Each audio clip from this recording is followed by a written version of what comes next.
আমরা শুকরিয়া আদায় করছি মহান রব্বুল আলামিনের শাহী দরবারে যে আল্লাহ পাক রব্বুল আলামিন আমি এবং আপনাকে আজকে রবিউল আউয়াল মাসের দ্বিতীয় জুমায় আল্লাহ পাকের ঘর মসজিদে আসার এবং বসার তৌফিক দান করেছেন। জুমার সালাতের পূর্বে কিছুদিন নসিহা শুনবার জন্যে আল্লাহ পাক রব্বুল আলামিন আমি এবং আপনাকে সুযোগ করে দিয়েছেন। সেজন্য আমরা সকলেই সেই মহান মালিকের দরবারে হৃদয়ের সবটুকু আবেগ এবং অনুভূতিকে উজাড় করে দিয়ে শরীরের সবটুকু শক্তি ব্যয় করে উচ্চসিত কণ্ঠে খুশি মনে প্রাণবন্ত আওয়াজে আল্লাহ পাক রব্বুল আলামিনের শিখানো ভাষায় কালিমাতুশ শুকর পাঠ করছি। সকলেই জবান ছেড়ে পড়ুন আলহামদুলিল্লাহ। দরুদ ও সালাম পেশ করছি আল্লাহ পাক রব্বুল আলামিনের সৃষ্টির প্রধান আকর্ষণ, সমস্ত নবী রাসূলগণের মাথার মুকুট, বিশ্ব মানবতার মুক্তির দূত হযরত মুহাম্মদ মুস্তাফা পড়েন সাল্লাল্লাহু আলাইহি ওয়াসাল্লামের উপরে। সম্মানিত হাজিরিন, এখন আরবি রবিউল আউয়াল মাস চলছে। আরবি যে 12 মাস রয়েছে, 12 মাসের মধ্যে রবিউল আউয়াল মাস একটু আলাদা, কারণ এই মাসের মধ্যে আমাদের নবীজি মুহাম্মদ সাল্লাল্লাহু আলাইহি সাল্লাম তিনি জন্মগ্রহণ করেছেন। এটা হচ্ছে নবীজির জন্মের মাস। নবীজি রবিউল আউয়াল মাস জন্মগ্রহণ করেছেন এটা ঠিক, তবে নবীজি কয় তারিখ জন্মগ্রহণ করেছেন সেটা নিয়ে ঐতিহাসিকদের মধ্যে একটু মতভেদ আছে। কেউ বলেছেন নবী জন্মগ্রহণ করেছে রবিউল আউয়াল মাসের 1 তারিখ, কেউ বলেছেন 8 তারিখ, আর কেউ বলেছেন 12 তারিখ। বিশুদ্ধ মত হচ্ছে নবীজি জন্মগ্রহণ করেছেন রবিউল আউয়াল মাসের 8 তারিখ। কয় তারিখ? 8 তারিখ। আর প্রসিদ্ধ মত হচ্ছে নবী জন্মগ্রহণ করেছেন 12 তারিখ। বাকিটা আল্লাহু আলাম, আল্লাহ পাকই ভালো জানেন। তো এই মাসে আমার নবী যেমন জন্মগ্রহণ করেছেন এটা যেমন খুশির মাস, আবার এই রবিউল আউয়াল মাসেই আমার নবী মৃত্যুবরণ করেছেন, সেই হিসেবে এটা শোকের মাস। তো নবীজি আল্লাহ পাকের হুকুমে পৃথিবীতে এসেছেন, আবার তিনি পৃথিবী থেকে বিদায় নিয়ে চলে গিয়েছেন। তিনি মাঝখানে আমাদের জন্য রেখে গিয়েছেন তার আদর্শ এবং তার সুন্নতকে, ঠিক কিনা? এই আদর্শ এবং সুন্নতকে যারা আঁকড়িয়ে ধরবে, নবীর মহব্বতকে অন্তরে রেখে যারা সুন্নতের উপর জীবন যাপন করবে, তারাই হচ্ছে প্রকৃতপক্ষে খাঁটি আশিকে রাসূল। আর যারা কিনা শুধুমাত্র বছরে একটা দিন 12 রবিউল আউয়াল খুশি উদযাপন করবে, ঈদে মিলাদুন্নবী পালন করবে, বাকি সারা বছর তাদের নবীর সুন্নতের কোনো ধার ধারে না, নবীর আদর্শকে তারা গ্রহণ করে না, যারা এরকম বছরে একদিন নবীর খুশি উদযাপন করে, তারা মুখে নবীর মহব্বত দাবি করলেও তাদের অন্তরে প্রকৃতপক্ষে নবীর মহব্বত এবং প্রেম নাই, ঠিক কিনা বলেন? কারণ নবীর মহব্বত এটা কোনো বছর কেন্দ্রিক বা দিবস কেন্দ্রিক বিষয় না, বরং বছরের প্রত্যেকটা দিনের প্রত্যেকটা মুহূর্তে নবীর মহব্বত এবং ভালোবাসাটা আমাদের অন্তরে থাকাটা জরুরি এবং ঈমানের দাবি। কথা কি বুঝে আসছে? তো আজকে আমরা শুনবো যে আমরা নবীজিকে কেন মহব্বত করব, আমাদের রাসূল সাল্লাল্লাহু আলাইহি ওয়াসাল্লামকে আমরা মহব্বত করব কেন। প্রথমত, নবীজিকে মহব্বত করব এটা আল্লাহ এবং তার রাসূলের নির্দেশ। দ্বিতীয়ত আরেকটা কারণ আছে যেটা আমরা সামনে শুনবো ইনশাআল্লাহ। প্রথমে আসেন আমরা জানি যে আল্লাহ এবং তার রাসূল নবীজিকে মহব্বত করার ব্যাপারে আমাদেরকে কি বলেছেন। পবিত্র কোরআন সূরা তাওবার 24 নম্বর আয়াতে আল্লাহ পাক রব্বুল আলামিন বলেন, কুল ইন কানা আবাউকুম ওয়া আবনাউকুম ওয়া ইখওয়ানুকুম ওয়া আজওয়াজুকুম ওয়া আশীরাতুকুম ওয়া আমওয়ালুন ইকতারাফতুমুহা ওয়া তিজারাতুন তাখশাউনা কাসাদাহা ওয়া মাসাকিনু তারদাউনাহা আহাব্বা ইলাইকুম মিনাল্লাহি ওয়া রাসূলিহি ওয়া জিহাদিন ফি সাবিলিহি ফাতারাব্বাসু হাত্তা ইয়াতিয়াল্লাহু বিআমরি ইলা আখিরিল আয়াত। এই আয়াতের মধ্যে আল্লাহ পাক পরিষ্কার ভাষায় জানিয়ে দিয়েছেন যে হে নবী, আপনি বলে দিন যে নিশ্চয়ই তোমাদের পিতামাতা, তোমাদের সন্তানাদি, তোমাদের ভাই বেরাদার, তোমাদের উপার্জিত সম্পদ, তোমাদের ব্যবসায়িক মাল, তোমাদের থাকার ঘর এবং বাসস্থান, এই সব কিছু থেকে যদি আল্লাহ এবং তার রসুলের মহব্বত তোমাদের অন্তরে বেশি না থাকে, আল্লাহ এবং তার রসুলের রাস্তায় জিহাদ করা তোমাদের নিকট যদি বেশি পছন্দনীয় না হয়, তাহলে তোমরা আল্লাহ পাকের পক্ষ থেকে বিধান আসার অপেক্ষায় থাকো। সুবহানাল্লাহ পাক করেন। মানে কি বোঝা গেল? বোঝা গেল এই আয়াতের মধ্যে আল্লাহ পাক বলেছেন যে আল্লাহ এবং তার রসুলের মহব্বত দুনিয়ার সব কিছু থেকে, আপনার প্রিয়তমা স্ত্রী, আপনার কলিজার টুকরা সন্তান, আপনার প্রিয় বন্ধু, আপনার একটা প্রিয় বাড়ি, আপনার গাড়ি, আপনার নারী, যা কিছু আছে সব কিছু থেকে যদি আপনার অন্তরে আল্লাহ এবং তার রাসূলের মহব্বত বেশি না হয়, তাহলে যে কোনো সময় আল্লাহ পাকের বিধান, এই বিধানটাকে আল্লাহ পাকের আযাবও চলে আসতে পারে বা অন্য কোনো কিছুর অপেক্ষা আপনি করতে পারেন। এটা কোরআনের নির্দেশ। 2 নাম্বার আসেন, হাদিস শরীফে নবীজি কি বলেছেন দেখি। হাদিস শরীফে নবীজি বলেন, লা ইউমিনু আহাদুকুম হাত্তা আকুনা হাব্বা ইলাইহি মিন ওয়ালিদিহি ওয়া ওয়ালাদিহি ওয়ান নাসি আজমাইন। তোমাদের মধ্যে কেউ পরিপূর্ণ ঈমানদার হতে পারবে না যতক্ষণ পর্যন্ত তার পিতামাতা, তার সন্তানাদি এবং দুনিয়ার সমস্ত মানুষ থেকে আমি নবী তার নিকট বেশি প্রিয় হব না। সুবহানাল্লাহ পাঠ করে। তার মানে বোঝা গেল যে আপনার প্রিয়তমা স্ত্রী, আপনার সন্তান, আপনার বাবা মা, যাদেরকে আপনি সবচাইতে বেশি মহব্বত করেন এবং ভালোবাসেন, তাদের থেকে যদি আপনার অন্তরে নবীর মহব্বতটা বেশি না হয়, তাহলে আপনি নামের ঈমানদার হলেও আসলে প্রকৃতপক্ষে আপনি এখনো পরিপূর্ণ ঈমানদার হতে পারেন নাই। এই কথাটাকে অন্তর সবসময় ধারণ করে চলবে। তো আমরা প্রথমত শুনলাম কোরআন এবং হাদিসে রসুলকে মহব্বতের নির্দেশ। এবার আমরা শুনবো যে আসলে আমাদের নবীজিকে আমরা কেন দুনিয়ার সমস্ত মানুষ থেকে বেশি মহব্বত করব। মহব্বত কাকে বলে? মহব্বতের অনেক সংজ্ঞা, অনেক ব্যাখ্যা আপনি পাবেন। মহব্বতের একটা সংক্ষিপ্ত সংজ্ঞা হচ্ছে কারো প্রতি মনের টান বা আকর্ষণ, এটাকে বলা হয় মহব্বত। কথা কি বুঝে আসছে? তো আমরা যদি দুনিয়ার দিকে তাকাই, মৌলিক 4টা কারণ। কয়টা কারণ? 4টা কারণে একটা মানুষ আরেকটা মানুষকে মহব্বত করে এবং ভালোবাসে। খুব খেয়াল করে শুনুন। 4 নাম্বার, এই 4টা কারণের 1 নাম্বার কারণ হচ্ছে জামাল। জামাল মানে হচ্ছে সৌন্দর্য। একটা মানুষ যদি দেখতে সুন্দর হয়, দেখবেন তাকে সবাই অনেক মহব্বত করে। মহব্বত করে না? সৌন্দর্য এমন একটা জিনিস যে সৌন্দর্যের প্রতি কম বেশি আমরা সবাই দুর্বল। এই সৌন্দর্যের প্রেমে পাগল হয়ে অনেক বাচ্চা এমন আছে নিজের রাজত্বকে তারা ছেড়ে দিয়েছে। অনেক কোটিপতির ছেলে গরিব ঘরের মেয়েকে বিয়ে করেছে শুধুমাত্র সুন্দর হওয়ার কারণে। মেয়ে, ঠিক কিনা? সুন্দর জিনিসটা একটা আলাদা জিনিস। তাহলে 1 নাম্বার, মানুষ একে অপরকে মহব্বত করে সুন্দরের কারণে। 2 নাম্বার হচ্ছে কামাল। কামাল মানে হচ্ছে কোয়ালিটি। কোয়ালিটি মানে হচ্ছে গুণ। কোনো একটা মানুষের ভিতরে যদি বিশেষ কোনো গুণ থাকে, দেখবেন অটোমেটিক মানুষ তাকে মহব্বত করে। করে না? আপনার কাজের জন্য কোনো একটা লোকের দরকার, লোকটা দেখতে অনেক সুন্দর কিন্তু লোকটার ভিতরে সেই কাজের কোয়ালিটি এবং গুণ নাই, আপনি কি সেই লোককে আপনার জন্য ডাকবেন? কোয়ালিটি এবং গুণের আলাদা দাম আছে। একটা মানুষ দেখতে কালো হোক, অসুন্দর হোক, কুৎসিত হোক, ল্যাংড়া হোক, পঙ্গু হোক, তার ভিতরে বিশেষ কোনো গুণ আছে, মানুষ তাকে মহব্বত করে কি করে না? করে। এই জন্য আমরা বলি রূপের চাইতে গুণের কদর বেশি। গুণ আলাদা একটা জিনিস। 2 নাম্বার কারণ কি পাইলাম? গুণ। 3 নাম্বার কারণ হচ্ছে মানুষ একে অপরকে মহব্বত করে নাওয়াল। নাওয়াল মানে হচ্ছে এহসান বা অনুগ্রহ।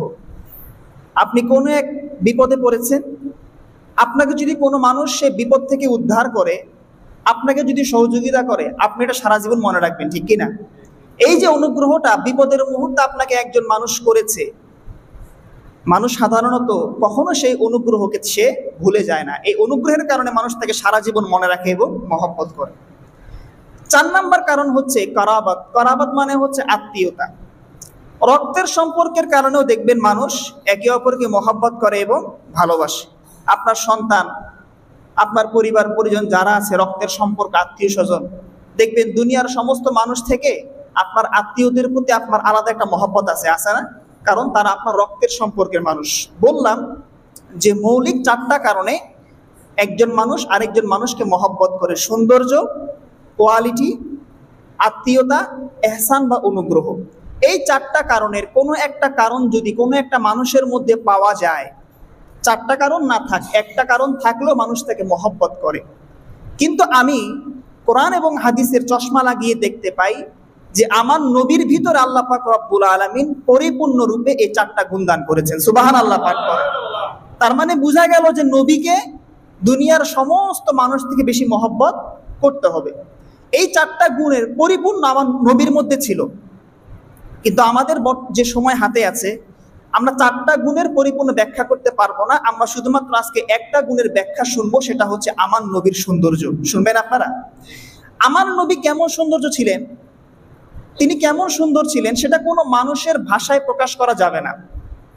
পৃথিবীতে যত মানুষ এসেছে, যত নবী রাসূলকে আল্লাহ পাক পাঠাইছেন, সমস্ত মানুষ এবং নবী রাসূল থেকে আল্লাহর নবী তিনি সবচেয়ে বেশি সুন্দর ছিলেন। সুবহানাল্লাহ পাঠ করে। যেই রাতে আমার নবী জন্মগ্রহণ করেছেন, নবীর দাদা আব্দুল মুত্তালিব নবীজির মা আমেনাকে বলল যে, আমেনা, সন্তান জন্মগ্রহণ করেছে, তুমি তার নাম কি রেখেছো? আমেনা বলল যে, বাবা, আমি যতই চেষ্টা করি আমার মাথায় শুধুমাত্র বারবার একটা নাম ঘুরপাক খাচ্ছে, সে নামটা হচ্ছে মোহাম্মদ। সুবহানাল্লাহ পাঠ করে। আব্দুল মুত্তালিব বলে, আমার এত বছর বয়স হয়ে গিয়েছে, আমি বৃদ্ধ হয়েছি, আমি আরবে নেতৃত্ব দেই, আমি এখনো পর্যন্ত আরবের কোনো মানুষকে মোহাম্মদ নামে নামকরণ করতে আমি শুনি নাই। সুবহানাল্লাহ পাঠ করে। মা আমেনা বলে যে, বাবা, আমি কেন যেন দেখি যে বারবার গায়েব থেকে অদৃশ্য একটা আওয়াজ আমার কানে আসতেছে, তোমার সন্তান নাম তুমি মোহাম্মদ রাখো, মোহাম্মদ রাখো। দাদা আব্দুল মুত্তালিব বলেন, ঠিক আছে, আমরা সন্তানের নাম মোহাম্মদ রাখলাম। এরপরে যখন দাদা আব্দুল মুত্তালিব আমার নবীকে দেখার জন্য গেলেন, দাদা আব্দুল মুত্তালিব আমার নবীকে দেখার পরে বললেন, এত সুন্দর সন্তান আমি আরবে যত বছর বয়স আমার হয়েছে, মক্কার পূর্ব থেকে পশ্চিম, উত্তর থেকে দক্ষিণ, এত সুন্দর সন্তান আমি আরেকটা দেখি নাই। সুবহানাল্লাহ পাঠ করে। চিন্তা করেন আমার নবী তিনি কেমন সুন্দর ছিলেন, ভাষায় প্রকাশ করা যাবে না। তবে আমাদের মাদ্রাসার পাঠ্যপুস্তকে একটা কিতাব আছে, তিরমিজি শরীফ। এই তিরমিজি শরীফের একটা অধ্যায় হচ্ছে শামাইলে তিরমিজি। যে শামাইলে তিরমিজি কিতাবের মধ্যে আমাদের নবীজির আকার আকৃতি, নবীজির উচ্চতা, শারীরিক গঠন, নবীজির পোশাক পরিচ্ছদ, নবীজির সাজসজ্জা, এই বিষয়গুলোর বিস্তারিত বিবরণ আছে। সেখান থেকে আপনাদেরকে আমি একটু আমাদের নবীজির সৌন্দর্য আপনাদেরকে আমি বলি, খেয়াল করে শুনেন। প্রথমে আসেন যে আমাদের নবীজি শারীরিক এবং দৈহিক গঠন কেমন ছিল। আমার নবী এমন একজন মানুষ ছিলেন যাকে আল্লাহ পাক রব্বুল আলামিন অত্যন্ত সামঞ্জস্যপূর্ণ করে সব ধরনের ত্রুটি এবং বিচ্যুতি থেকে আল্লাহ পাক রব্বুল আলামিন মুক্ত করে সৃষ্টি করেছেন। সুবহানাল্লাহ পাঠ করে। নবীজি এমন মানুষ ছিলেন যার দৈহিক গঠন ছিল মাঝারি সাইজের। হাদিস শরীফে আসছে, কানা রাসূলুল্লাহ সাল্লাল্লাহু আলাইহি ওয়াসাল্লাম রাবাআতান লাইসা বিত-তাওয়িলিল বাইনি ওয়ালা বিল কাসির। নবীজি খুব বেশি লম্বা ছিল না, একদম লম্বা, আবার একেবারে বেটেও ছিল না, বরং নবী ছিলেন মাঝারি আকৃতির একজন মানুষ। নবীজির গায়ের রং কেমন ছিল? সাহাবায়ে কেরাম বলেন, নবীজির গায়ের রং ছিল বাদামি কালার, উজ্জ্বল বাদামি কালার। তিনি খুব বেশি সাদা ছিলেন না, আবার একেবারে শ্যামলা, আবার একেবারে কালো, ঠিক সেরকমও ছিলেন না, বরং শ্যামলা এবং কালো সৌন্দর্য, এগুলোর মাঝখানে নবীজির গায়ের রংটা ছিল উজ্জ্বল কালার, যে নবীজির গায়ের রং দেখলে অটোমেটিক সাহাবায়ে কেরামের চোখ জুড়িয়ে যায়। সুবহানাল্লাহ পাঠ করে। সাহাবায়ে কেরামের কেউ কেউ বলেন নবীজির গায়ের রং ছিল রূপার কালার। রূপার আংটি দেখছেন? এই যে আমার আংটি, রূপার আংটি। রূপার আংটি কিন্তু একেবারে সাদা হয় না, একটু ভিন্ন রকমের হয়, একটু গ্লেজ দেয়। তো নবীজির গায়ের রংটা এক প্রকার গ্লেজ দিত। নবীজির পুরো শরীরটা ছিল পশম শূন্য। অনেকের দেখবেন পুরো শরীরে পশম ভরা, আছে না নাই? আমার নবীর দেহ এমন ছিল না, বরং নবীজির শুধুমাত্র তবিলুল মাসরুবা, এই বুক থেকে নাভি পর্যন্ত পশমের একটা লম্বা রেখা ছিল, এবং আশআরুদ যারাইনি ওয়াল মানকিবাইনি ওয়া আলিস সাদর, নবীজির দুই বাহু, নবীজির দুই কাঁধ এবং বুকের উপরিভাগে পশম ছিল। সুবহানাল্লাহ পাঠ করে। কথা কি বুঝে আসছে? এরপরে নবীজির বুক এবং পেট কেমন ছিল? হাদিস শরীফে আসছে সাওয়াউল বাতানি ওয়াস সাদর, নবীজির বুক পেট ছিল একেবারে সমান। আমাদের অনেকেরই দেখবেন যে পেটটা বড়, আছে না নাই? সব মানুষেরই এখন পেট বড় কম বেশি।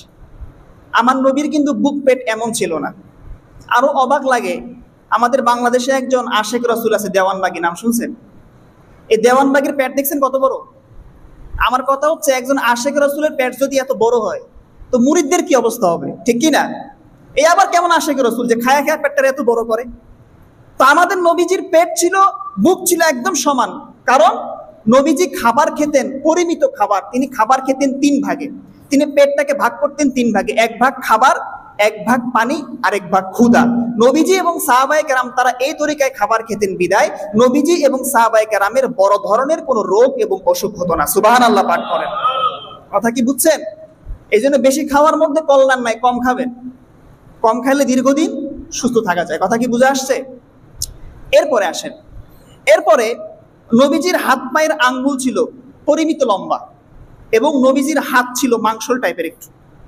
মানে অনেকের দেখবেন আমরা হাত ধরলে মনে হয় যেন একটা লাঠি ধরছি, হাত ধরলে ভালো লাগে না। কিন্তু আমার নবীর হাত এতটাই নরম ছিল, সাহাবায়ে কেরাম যখন নবীর হাত ধরতেন কেমন যেন ধরতে মন চাইতো। সুবহানাল্লাহ পাঠ করেন। এমন ছিল তার শরীর এবং দেহটা।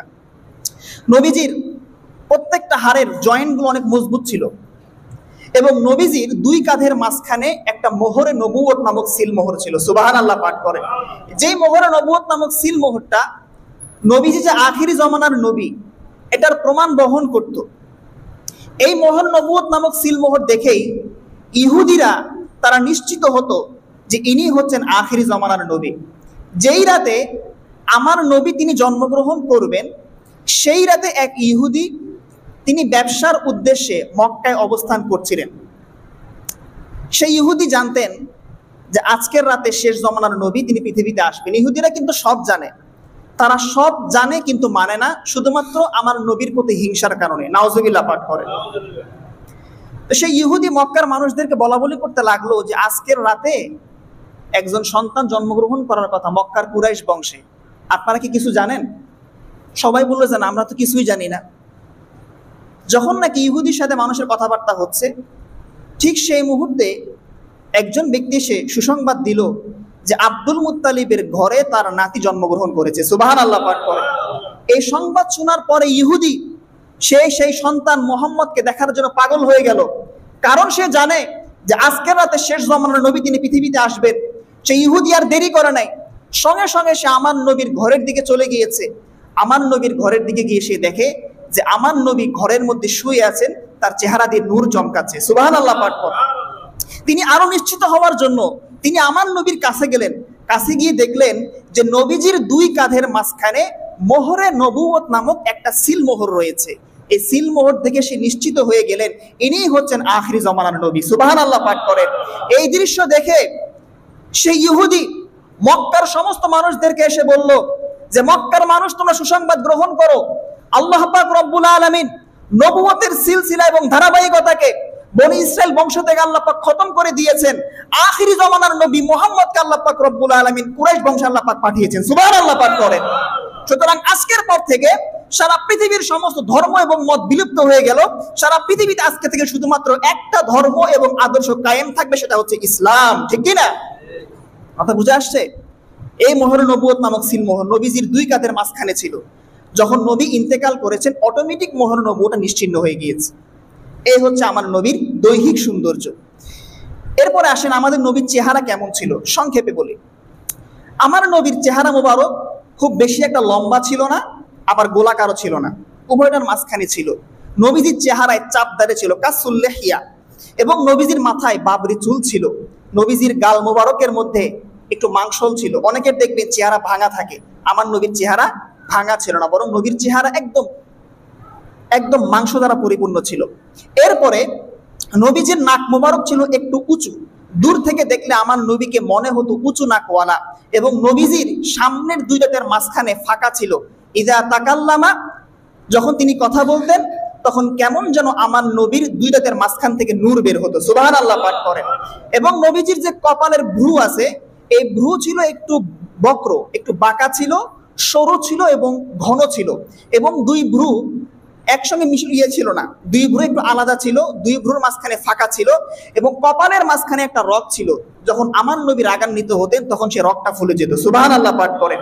এবং সেই সাথে আমার নবী ছিল ওয়াসিউল জাবান, প্রশস্ত কপালওয়ালা। কথা কি বুঝে আসছে? তো এক কথায় যতটুকু আমরা হাদিসের কিতাবের মধ্যে পাই, এতটুকু পড়লে বা শুনলেই আমরা বুঝতে পারি আমার নবী তিনি কেমন সুন্দর ছিলেন। কিন্তু এরপরেও সাহাবায়ে কেরাম তারা নিজের ভাষায় আমার নবীর সৌন্দর্যকে তারা বর্ণনা করেছেন। আপনাদেরকে আমি একজন সাহাবীর একটা শুধুমাত্র সৌন্দর্য বর্ণনা দেই। এক সাহাবী জাবির ইবনে সামুরা রাদিয়াল্লাহু আনহু, তিনি বলেন যে আমি একবার পূর্ণিমার চাঁদের রাতে নবীজির বাড়িতে গেলাম।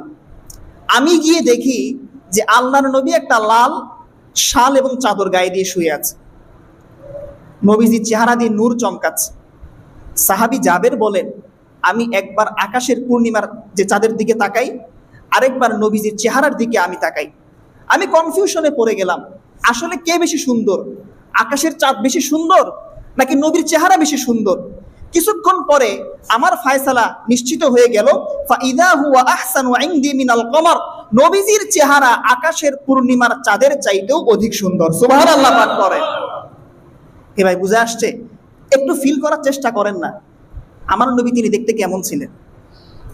এখন কথা হচ্ছে যে আমাদের মধ্যে একটা কথা প্রসিদ্ধ আছে, সেটা হচ্ছে যে আল্লাহ পাক রব্বুল আলামিন নাকি পৃথিবীতে সবচাইতে সুন্দর করে বানাইছেন আল্লাহ পাকের পয়গম্বর ইউসুফ আলাইহিস সালামকে। ঠিক কি না? এটা আমরা শুনছি না? এখন প্রশ্ন হচ্ছে যে আল্লাহ পাক রব্বুল আলামিন ইউসুফ আলাইহিস সালামকে এত সৌন্দর্য দান করেছেন, কে বেশি সুন্দর ছিলেন, আমার নবী নাকি ইউসুফ আলাইহিস সালাম? আপনারা শুনবেন ভাই, শুনবেন কিনা বলেন, জানার দরকার আছে। আমার নবী যখন মেরাজে গমন করেছেন তখন তিনি তৃতীয় আসমানে সাক্ষাৎ করলেন ইউসুফ আলাইহিস সালামের সাথে। আমার নবী নিজেই বলেন, আমি দেখলাম ইউসুফ আলাইহিস সালামকে আল্লাহ পাক রব্বুল আলামিন সারা পৃথিবীর অর্ধেক সৌন্দর্য দান করেছেন। সুবহানাল্লাহ পাঠ করেন। তাহলে এখন কে বেশি সুন্দর, আমার নবী নাকি ইউসুফ আলাইহিস সালাম? এটা বোঝানোর জন্য আপনাদেরকে আমি ইউসুফ আলাইহিস সালামের সৌন্দর্যের একটা ছোট্ট ঘটনা শোনাই, একটু খেয়াল করে শুনেন। ইউসুফ আলাইহিস সালামকে যখন তার ভাইয়েরা হিংসার বশবর্তী হয়ে তার বাবা ইয়াকুব থেকে পৃথক করে দিল এবং ইউসুফ আলাইহিস সালামকে তারা নিক্ষেপ করল কূপের মধ্যে, একদল মুসাফির এবং পথচারী তারা ইউসুফ আলাইহিস সালামকে সেই কূপ থেকে উঠিয়ে মিশরের বাজারে গিয়ে তারা বিক্রি করবে। ইউসুফ আলাইহিস সালাম দেখতে এত সুন্দর ছিলেন, মিশরের বাজারে তার দাম উঠেছে একদম চড়া মূল্যে। কে ইউসুফ আলাইহিস সালামকে কিনবে? সামর্থ্য কারো নাই। সর্বশেষ তৎকালীন যিনি মিশরের বাদশাহ ছিলেন, মিশরের বাদশার স্ত্রী জুলাইখা, তিনি ইউসুফ আলাইহিস সালামকে অধিক মূল্য দিয়ে ক্রয় করলেন। সুবহানাল্লাহ পাঠ করেন। এখন জুলাইখা যখন ইউসুফ আলাইহিস সালামকে ক্রয় করেছেন, এখন মিশরের অন্যান্য সম্ভ্রান্ত পরিবারের নারী যারা আছে, এবার তারা জুলাইখার প্রতি একটা অপবাদ দিল। কি অপবাদ? যে জুলাইখা একজন রাজরানী হয়ে ইউসুফের মতো একজন সাধারণ কৃতদাস এবং গোলামের প্রেমে পড়েছে। নাউজুবিল্লাহ পাঠ করেন। জুলাইখার কানে যখন এই খবরটা পৌঁছেছে, এবার জুলাইখা চিন্তা করলো যেভাবেই হোক এই মিশরের নারীদেরকে আমি একটা উচিত জবাব দিব। এখন তিনি ভিতরে ভিতরে একটা প্ল্যান করছেন, পরিকল্পনা করছেন। কি পরিকল্পনা? তিনি মিশরের সমস্ত নারীদেরকে বললেন যে অমুক দিন আমার রাজপ্রাসাদে আপনাদের সকালের দাওয়াত। এই দাওয়াত যখন নাকি তিনি সবার কাছে দিয়েছেন, সমস্ত নারী তো মহা খুশি, কারণ একে তো রাজকীয় দাওয়াত, দ্বিতীয়ত এই দাওয়াত খেতে গিয়ে একবার যদি ইউসুফ আলাইহিস সালামকে দেখা যায়, কারণ সবাই কি ইউসুফের সৌন্দর্যের পাগল ছিলেন। তো যেই দিন রাজকীয় দাওয়াতে সবাই অংশগ্রহণ করবে, সেই দিন মিশরের বাজারে এত পরিমাণ কসমেটিক বিক্রি হয়েছে যে বিগত 10 বছরে এত পরিমাণ কসমেটিক বিক্রি হয় নাই। সুবহানাল্লাহ পাঠ করেন। কারণ সমস্ত নারীদের একটাই উদ্দেশ্য, আমরা সেজে গুজে যেভাবেই হোক একবার যদি আমরা ইউসুফের দৃষ্টিকে আকর্ষণ করতে পারি তাহলেই আমরা সার্থক। ঠিক কিনা? এখন নিয়ম অনুযায়ী যখন নাকি মিশরের সমস্ত নারীরা রাজপ্রাসাদে হাজির, সবাই রাজকীয় টেবিলে বসেছে খাবার গ্রহণ করার জন্য, সবার সামনে খাবার দিয়েছে জুলাইখা, বিভিন্ন প্রকারের ফলমূল দিয়েছে আর সবার হাতে একটা করে ছুরি দিয়েছে। জুলাইখা বলে আপনারা সবাই ছুরি দিয়ে ফল কাটবেন আর মুখের মধ্যে নেবেন। এখন সমস্ত নারীরা খাবার খাবে কি, সবার একটাই ইচ্ছা ইউসুফকে একবার দেখবে। সুবহানাল্লাহ পাঠ করে। একটা মানুষ কেমন সুন্দর চিন্তা করে দেখেন। যখন সবাই খাবার খাচ্ছে, ঠিক খাবারের মাঝখানে জুলাইখা সমস্ত নারীদেরকে বললেন যে আপনারা কি ইউসুফকে দেখতে চান? সমস্ত নারী তো মহা খুশি যে হ্যাঁ, আমরা একটা বার হলো ইউসুফকে দেখতে চাই। জুলাইখা বললেন ঠিক আছে, আপনারা খাবার খেতে থাকেন, যে কোনো মুহূর্তে দেখবেন যে আপনাদের সামনে ইউসুফ হাজির হয়ে গেছে। সুবহানাল্লাহ পাঠ করেন। এবার যখন মিশরের সমস্ত নারীরা তারা খাবার গ্রহণের মধ্যে ব্যস্ত ছিলেন, ছুরি দিয়ে ফল কাটতেছেন আর খাচ্ছেন, এদিকে জুলাইখা ভিতরে এসে ইউসুফকে বললেন যে ইউসুফ, আজকে রাজ দরবারে অনেক মেহমান এসেছে, তুমি একটু সবার সামনে যাও এবং খাবারকে পরিবেশন করো। ইউসুফ আলাইহিস সালাম তিনি সবার সামনে যখন নাকি হঠাৎ করে চলে আসলেন, মিশরের নারীরা ইউসুফ আলাইহিস সালামের সৌন্দর্য দেখে এতটাই মুগ্ধ হয়ে গেলেন, তারা ছুরি দিয়ে ফল কাটতে কাটতে নিজের হাতকে কেটে তারা রক্তে রঞ্জিত করে ফেললেন। সুবহানাল্লাহ পাঠ করেন। তারা যে হাত কেটে ফেলছে এদের কোনো খবরই নেই। এখন হাত কাটার পরে তারা সবাই এক বাক্যে বলে উঠল, হাশা লিল্লাহি মা হাযা বাশারা ইন হাযা ইল্লা মালাকুন কারীম। আল্লাহর কসম করে বলি যে ইউসুফ ইনি কোনো মানুষ হতে পারে না, বরং তাকে আল্লাহ পাক এমন সৌন্দর্য দান করেছেন, তিনি হচ্ছেন একজন সম্মানিত ফেরেশতা। সুবহানাল্লাহ পাঠ করে। এখন যখন হাত দিয়ে রক্ত পড়ে সবাই চিন্তা করে কেমনে রক্তকে লুকাবে, রক্ত লুকানোর সুযোগ আছে? এবার যখন নাকি জুলাইখা দেখলো সবার হাত দিয়ে রক্ত পড়ে, জুলাইখা মিশরের সমস্ত নারীদেরকে উদ্দেশ্য করে বলল যে তোমরা আমাকে অপবাদ দাও যে আমি নাকি ইউসুফের প্রেমে পাগল হয়ে গিয়েছি। আরে তোমরা একবার ইউসুফকে দেখে তোমরা ছুরি দিয়ে ফল কাটতে গিয়ে হাত কেটে ফেলেছো, আর আমি রাত দিন 24 ঘন্টা ইউসুফকে দেখি, আমার তো কিছুই হয় না। এবার তোমরা বলো যে কে বেশি ইউসুফের পাগল, আমি বেশি পাগল নাকি তোমরা বেশি পাগল? সুবহানাল্লাহ পাঠ করেন। কথা কি বুঝে আসছে? তো বোঝানোর উদ্দেশ্য হচ্ছে ইউসুফ আলাইহিস সালামকে আল্লাহ পাক এমন সৌন্দর্য দিয়েছেন। এখন এই সৌন্দর্যের ঘটনা যখন নাকি নবীজির স্ত্রী উম্মাহাতুল মুমিনিন আয়েশা রাদিয়াল্লাহু আনহাকে বলা হলো যে আয়েশা, আমরা শুনেছি ইউসুফ আলাইহিস সালাম এমন সুন্দর ছিলেন যার সৌন্দর্য দেখে মিশরের নারীরা ফল কাটার পরিবর্তে হাত কেটে ফেলেছে। তখন আয়েশা রাদিয়াল্লাহু আনহা বলে উঠলেন, সেই মিশরের নারীরা তারা যদি ইউসুফের সৌন্দর্যকে বাদ দিয়ে ওরা যদি আমার নবী মুহাম্মদের সৌন্দর্যকে দেখতো, তাহলে তারা নিজের হাত কাটার পরিবর্তে নিজের অন্তর কেটে ফেলতো। সুবহানাল্লাহ পাঠ করেন। চিন্তা করে দেখেন তাহলে আমার নবী কি কেমন সুন্দর ছিলেন। কথা হচ্ছে যে আমার নবীর সৌন্দর্যকে আল্লাহ পাক গোপন রেখেছেন কেন? ইউসুফ আলাইহিস সালামের সৌন্দর্য দেখে মানুষ হাত কেটে ফেলতো। আমার নবীর সৌন্দর্যকে যদি আল্লাহ পাক প্রকাশ করে দিতেন, তাহলে মানুষের অন্তর ফেটে সমস্ত মানুষগুলো মারা যেত। আল্লাহু আকবার পাঠ করেন। কথা বুঝে আসছে? তবে ইউসুফ আলাইহিস সালাম এবং আমার নবীর সৌন্দর্যের মধ্যে একটু পার্থক্য আছে। পার্থক্যটা আমার নবী নিজেই বলেছেন। আমার নবী বলেন, আনা মালিহুন ওয়া আখি ইউসুফ সাবিহুন, আমি হলাম লাবণ্যময় সুন্দর আর আমার ভাই ইউসুফ হলো সাদা সুন্দর। হুয়া হাসিনুন ও আনা জামিলুন, ইউসুফ আলাইহিস সালাম হচ্ছেন হাসিন আর আমি মোহাম্মদ হলাম জামিল। হাসিন বলা হয় বাহ্যিক সৌন্দর্যকে, আর জামিল বলা হয় অভ্যন্তরীণ সৌন্দর্যকে। ইউসুফ আলাইহিস সালামের সৌন্দর্য দেখে মানুষের বাহ্যিক চোখ আকৃষ্ট হতো, আর আমার নবীর সৌন্দর্য দেখে মানুষের অন্তর আকৃষ্ট হতো। সুবহানাল্লাহ পাঠ করেন। সুতরাং প্রিয় ভাইরা আমার নবীর সৌন্দর্য বুঝে আসছে? তাহলে যেটা বলছিলাম যে দুনিয়াতে মৌলিক 4টা কারণে একটা মানুষ আরেকটা মানুষকে মহব্বত করে। কয়টা কারণ ভাই? আরো জোরে বলেন কয়টা? 1 নাম্বার সৌন্দর্য, 2 নাম্বার কোয়ালিটি এবং গুণ, 3 নাম্বার রক্তের সম্পর্ক আত্মীয়তা, 4 নাম্বার ইহসান এবং অনুগ্রহ। এই 4টা মৌলিক কারণের মধ্যে আজকে শুধুমাত্র একটা কারণের ব্যাখ্যা দিলাম, জামাল, সৌন্দর্যের ব্যাখ্যা। আমার নবীর জীবনী থেকে আমার নবী তিনি কেমন সুন্দর ছিলেন। বাকি 3টা গুণের ব্যাখ্যা ইনশাআল্লাহ আমরা ধারাবাহিক আগামী জুমাতে করব। যে কথাগুলো আমরা শুনলাম, আল্লাহ আমাদের সকল কথাগুলো বোঝার তৌফিক দান করুন। নবীর মহব্বত এবং ভালোবাসাকে আল্লাহ পাক আমাদের অন্তরে বাড়িয়ে দিন। আমিন। আসসালামু আলাইকুম ওয়া রাহমাতুল্লাহি ওয়া বারাকাতুহু।